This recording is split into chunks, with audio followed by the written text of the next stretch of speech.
Good morning, dear students. Today, let us discuss about starting torque of three-phase induction motor. Three phase induction motor में starting के time पर कितना torque develop होता है और वह टार्क किन बातों पर डिपेंड करता है.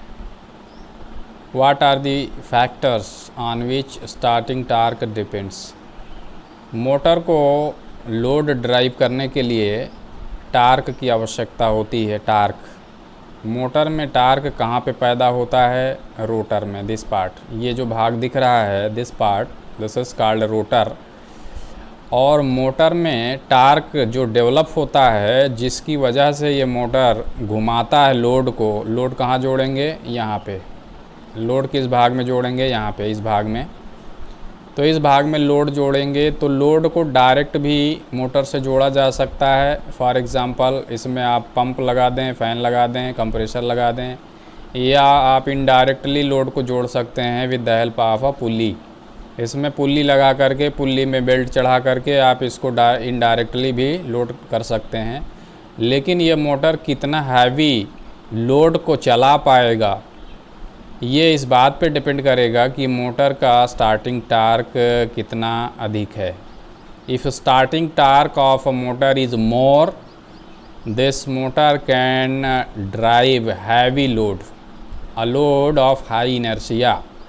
ज़्यादा इनर्शिया वाला, ज़्यादा जड़त्व वाला जो लोड है, उसको घुमा सकता है ये मोटर, यदि इसका स्टार्टिंग टार्क अच्छा है तो स्टार्टिंग के टाइम पर, at the time of starting, how much torque is developed in this rotor, this is what we are going to discuss in this video. इस वीडियो में डिस्कस करने जा रहे हैं कि स्टार्टिंग के समय मोटर का टार्क कितना होता है और वो किन बातों पर डिपेंड करता है. ये रोटर जो देखिए, this rotor is squirrel cage type rotor. एक प्रकार का रोटर और होता है जिसकी बात हम कर चुके हैं, वो होता है slip ring type rotor. So there are two type of rotor, one is squirrel cage type and second is slip ring type rotor. Squirrel cage type rotor जो होगा उसका डिज़ाइन इस तरह होगा. This is squirrel cage type rotor, ये है squirrel cage type rotor, this is also squirrel cage type rotor. इस rotor की डिज़ाइन के समय क्या होता है कि हम लोग लैमिनेटेड, ये जो कोर है, this core part, this is core part, core, this part is core part and this part is laminated. इसके बीच में ये जो आपको लाइंस दिख रही हैं, these lines are basically aluminium और कॉपर कंडक्टर्स और बार, ये होते हैं. They are permanent. ना तो इसको हम घटा सकते हैं, ना इसको हम बढ़ा सकते हैं, और ना ही मोटर की लाइफ में कभी भी हम इसमें कोई रेजिस्टेंस जोड़ सकते हैं, और ना ही इसमें से कोई रेजिस्टेंस घटा सकते हैं. So this is squirrel cage type rotor and this rotor is, once this rotor is designed, once this rotor is manufactured, you cannot add anything in this conductor. ना तो आप इसमें कुछ जोड़ सकते हैं, neither you can subtract or reduce anything from this conductor. So its design is permanent and you cannot alter its design once this rotor is designed.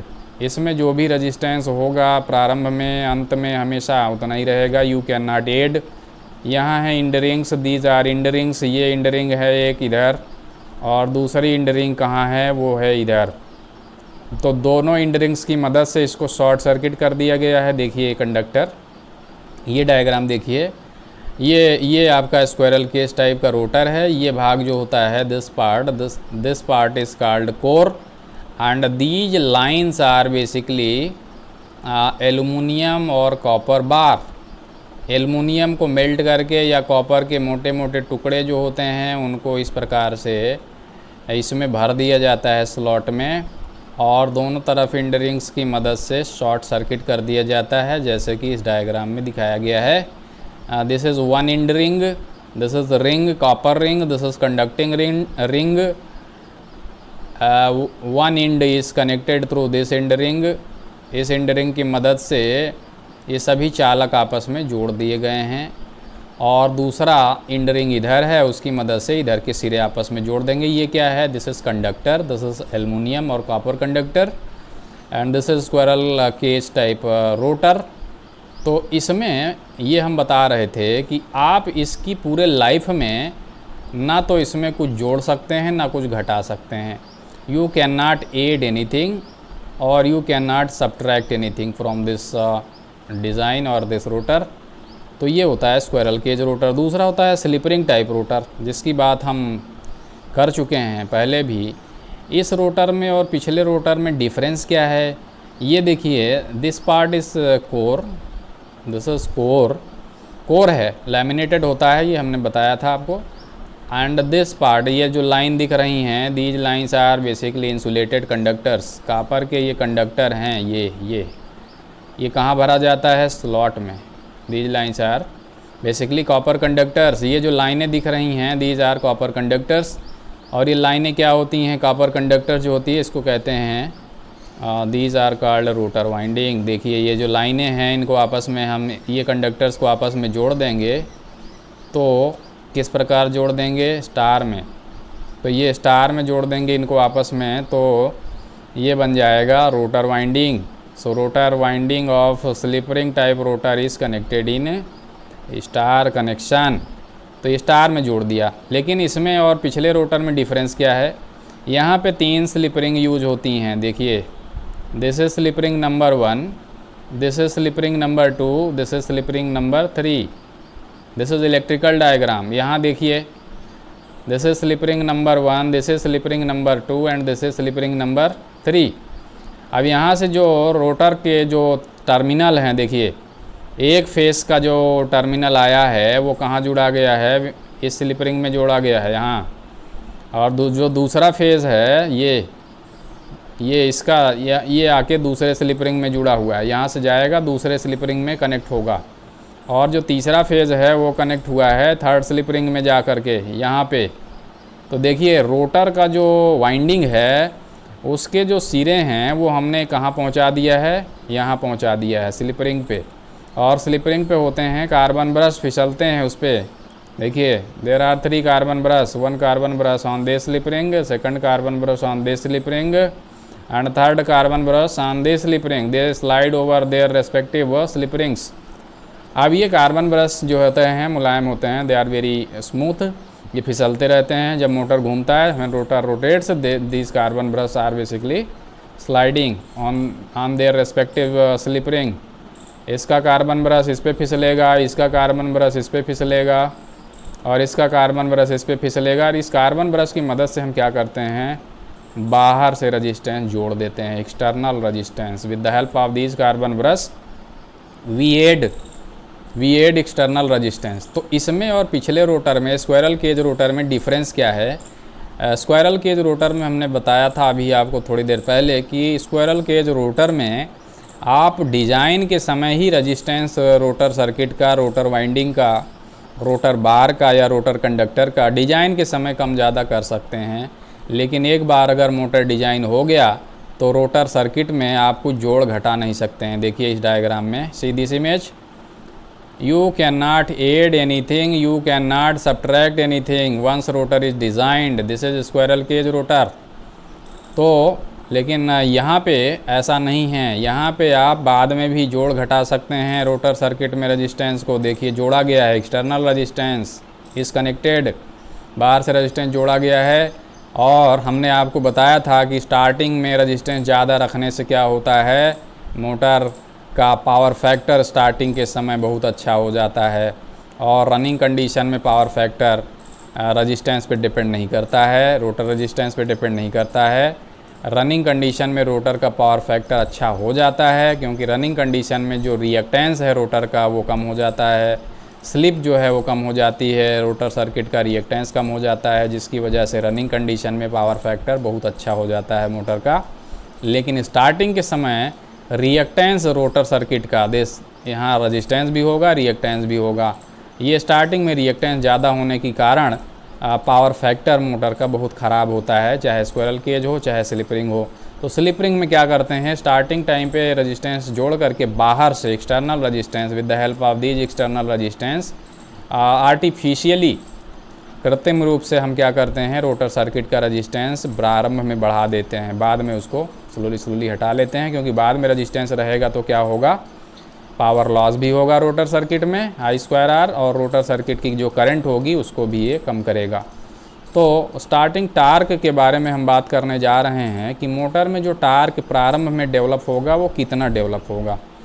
Starting के समय eight the time of starting हमने आपको बताया था कि rotor circuit में जो EMF induce होगा, EMF induced in the rotor circuit per face is E2।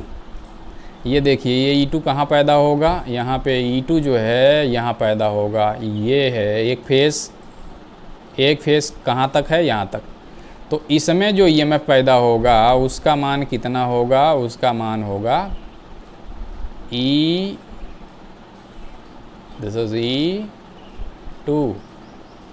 E2 क्यों कहा, because this EMF is induced EMF in the rotor circuit. Primary जो है ये है, this is like primary and this is like secondary.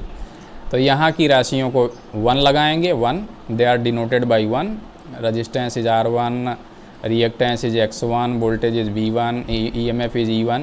उसी प्रकार यहाँ की जो राशियाँ हैं उनको लिखेंगे 2 लगाएंगे, because this is like secondary of a transformer, although it rotates but it is like a transformer where secondary is rotating।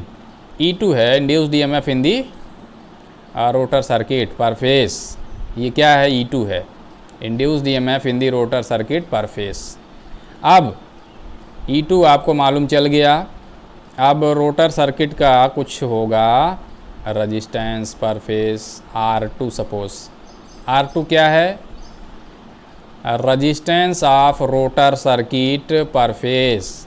ये जो है ये हर फेज में कुछ रेजिस्टेंस होगा, इसका रेजिस्टेंस इस फेज का, resistance of this phase is suppose R2। तो ये R2 केवल इसका नहीं है बल्कि इसके सर्किट में जो भी होगा रेजिस्टेंस इसके सीरीज में वो सब है। सो resistance of rotor circuit per face ये हो गया R2। अब और क्या होगा, रोटर सर्किट में कुछ होता है रिएक्टेंस। ये रिएक्टेंस कहाँ होता है, वो भी यहीं होता है। वाइंडिंग है, इसमें AC EMF है, क्वाइल है तो क्वाइल में इंडक्टेंस होगा तो इसमें क्या होगा, there is reactance, it is denoted by X2। पर फेज है, एक फेज की है, ये एक फेज का है, ये यहाँ तक है। एक फेज कहाँ तक है, जहाँ तक ये पूरा अपना सर्किट कंप्लीट कर रहा है, दिस इज़ 1 फेज। तो ये 1 फेज है, एक फेज। तो X2 का मान कितना होगा, X2 क्या है, reactance of the rotor circuit per phase. ये इसका मान कितना होगा, इसका मान होगा 2 पाई F इंटू L2। L2 क्या है, 2 pi is a constant and F क्या है, फ्रिक्वेंसी है रोटर सर्किट की। रोटर सर्किट में जो फ्रिक्वेंसी होगा EMF का वो है। और L2 क्या है, inductance of the rotor circuit per face. Rotor circuit का जो इंडक्टेंस है वो है L2। हाँ जी, अब इन दोनों के कारण due to R2 and X2 किसी कुंडली में रेजिस्टेंस भी है रिएक्टेंस भी है, तो दोनों का रिजल्टेंट जो होता है, कुल जो अवरोध होगा धारा के, total opposition in the path of current is due to resultant of resistance and reactance. तो टोटल जो अवरोध होगा, total opposition in the path of current, total opposition in the path of current is called impedance, and it is resultant of, impedance is the resultant of resistance and reactance both।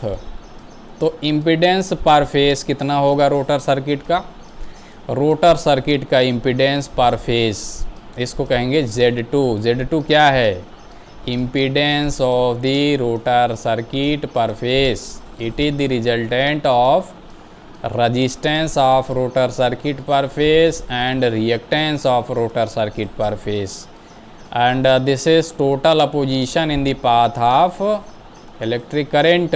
इसको कहते हैं impedance. तो हर phase में धारा के मार्ग में कुल अवरोध कितना होगा? Total opposition in the path of electric current is this R2 square plus X2 square, where R2 is the resistance of rotor circuit per phase and X2 is the reactance of the rotor circuit per phase. अब आपको क्या क्या मालूम चल गया? Induced EMF मान लीजिए rotor circuit per phase E2 है, रजिस्टेंस मान लीजिए rotor circuit per phase R2 है, रिएक्टेंस मान लीजिए रोटर सर्किट पर फेज है X2 और इसका मान है 2 pi F L2। X2 is 2 pi F L2। तो इन दोनों का रिजल्टेंट जो होगा total opposition in the path of current is Z2 and it is the resultant of these two. दोनों का परिणामी होता है R2 square plus X2 square. अब रोटर का आपको ईएमएफ मालूम है पर फेज कितना है, E2 है, इम्पीडेंस मालूम है पर फेज, तो क्या आप करंट निकाल सकते हैं? इस फेज में कितना करंट बहेगी? What is the value of this current? ध्यान रखिएगा कि जो हम इस फेज में कर रहे हैं वही सभी फेज में हो रहा है, because everything is same, all the things are same in all three phases. So whatever analysis we are doing in this phase, all the things are equally valid on this phase and on this phase also. Kindly remember this thing. So this analysis is valid for every phase. There are 3 number of phase. तीनों phase में ऐसा हो रहा है, हम एक phase में ऐसा कर रहे हैं। हाँ जी। So what is the value of impedance? You know. Now find the current I2 per phase. Rotor current per phase, rotor circuit की जो करंट होगी पर फेज वो कितना होगी? करंट जो होती है वो होती है वोल्टेज अपान प्रतिबाधा, impedance Z2। In this case impedance is Z2। तो I2 का मान कितना हो जाएगा फाइनली? I2 का मान फाइनली हो जाएगा इंड्यूस्ड ईएमएफ पर phase upon impedance per phase. What is the value of impedance per phase? It is the resultant of R2 and X2. So it is under root R2 square plus X2 square. Now current का मान आपको मालूम चल गया। What is the value of current? E2 upon Z2 and E2 upon this. Now find the power factor cos phi 2. ये जो बातें हम कर रहे हैं ये बातें अभी तब कर रहे हैं when motor is not running. Kindly remember, अभी मोटर चल नहीं रहा है, इसीलिए हमने बात की है starting torque. Starting torque means this torque is developing when motor is not running. Motor चल नहीं रहा है, motor is in stand still condition, motor रुका हुआ है, तब ये सब हो रहा है अभी। और चलने पर ये सब चीज़ें परिस्थितियाँ बदल जाएंगी।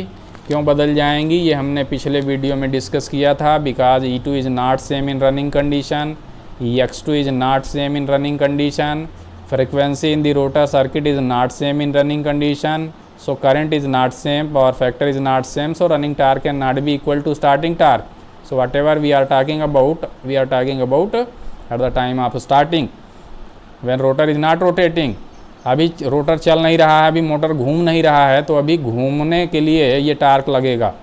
This torque is for starting torque and this torque acts when motor is not rotating, when motor is at stand still condition. हाँ जी, cos phi 2 कितना होगा? What is the value of cos phi 2? जो power factor होता है वो होता है R/Z, but in this case R का मान कितना है? R2। रोटर सर्किट रजिस्टेंस पर फेज, Z का मान कितना है यहाँ पे? अभी जब मोटर रुका हुआ है in stand still condition, Z is this under root R2 square plus X2 square. तो हमको ये सब मालूम चल गया। क्या क्या मालूम चल गया? Induced EMF in the rotor circuit is this, rotor circuit resistance, induced EMF in the rotor circuit per phase is E2, rotor circuit resistance per phase is R2, rotor circuit reactance per phase is this, rotor circuit impedance per phase is this. मालूम चल गया। Rotor circuit current per phase current ये हो गया। And power factor, ये हर phase में power factor यही होगा। Power factor when motor is not running at the time of starting, when rotor is at standstill condition, power factor is this is power factor। हाँ जी, अब देखते हैं torque कितना डेवलप होगा मोटर में। Starting torque, let us talk about starting torque. Starting torque का मतलब होता है at the time of starting what is the value of torque. तो टार्क जो होगा स्टार्टिंग के टाइम पे, उसको हम डिनोट करते हैं ऐसे टाउ एस टी। ये जो टार्क डेवलप होगा कहाँ डेवलप होगा, देखिए किस भाग में मोटर के डेवलप होगा। ये टार्क यहाँ डेवलप होगा जी, this part is called rotor. यहाँ डेवलप होगा।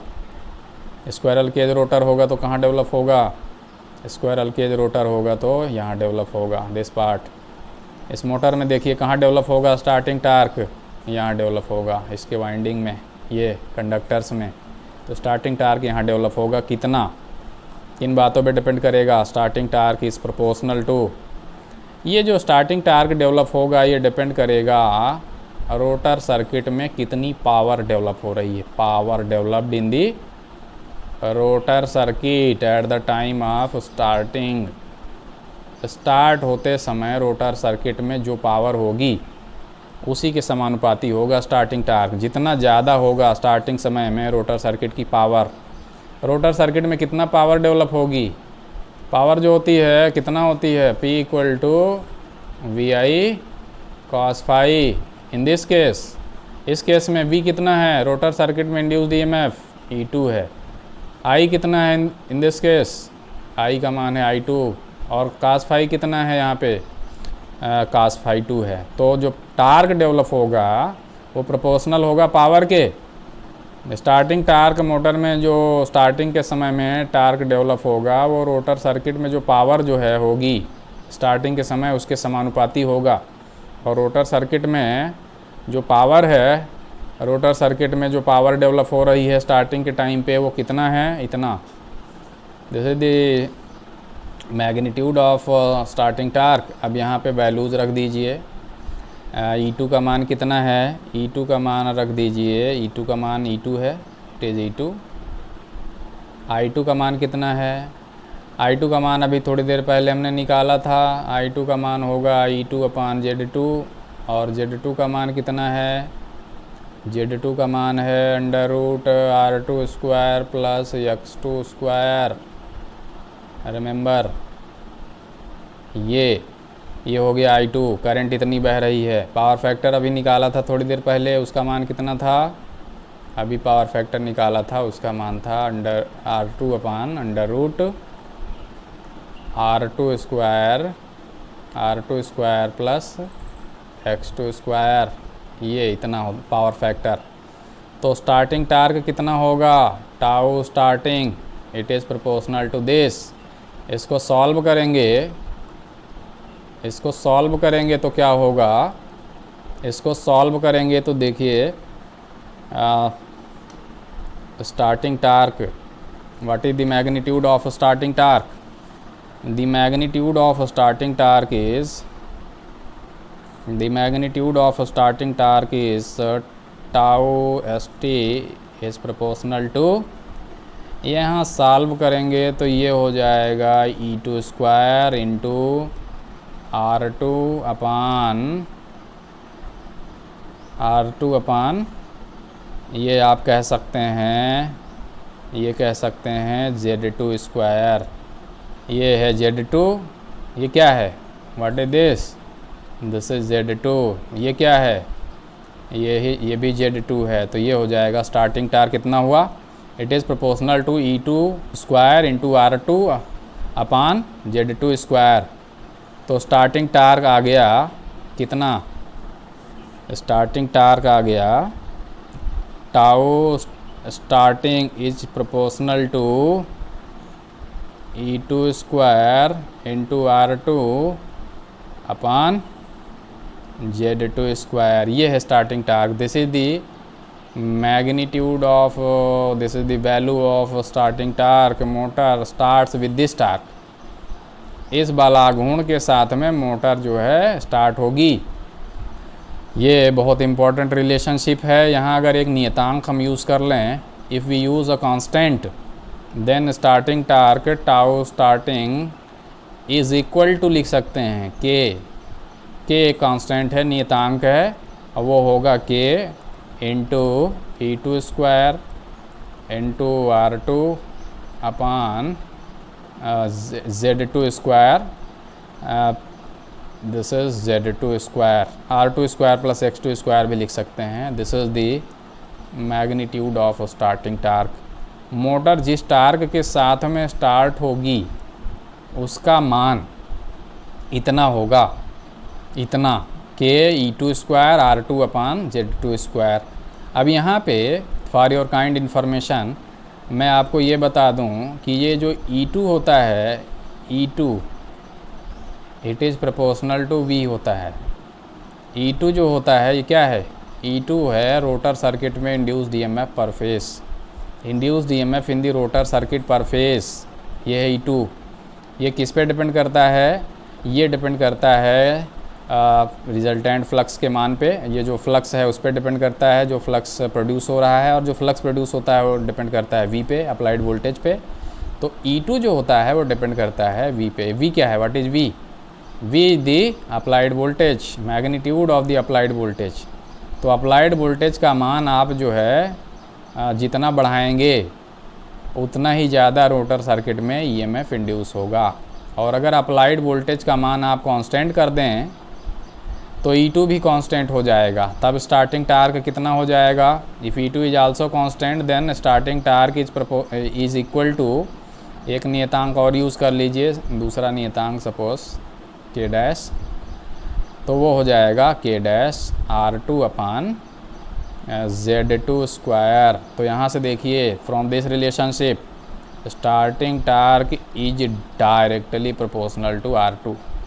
ये याद रखना, this relationship is very very important because 3 phase induction motor में स्टार्टिंग टार्क जो होता है वो रोटर सर्किट के पर फेज जो रेजिस्टेंस है उसके समानुपाती होता है।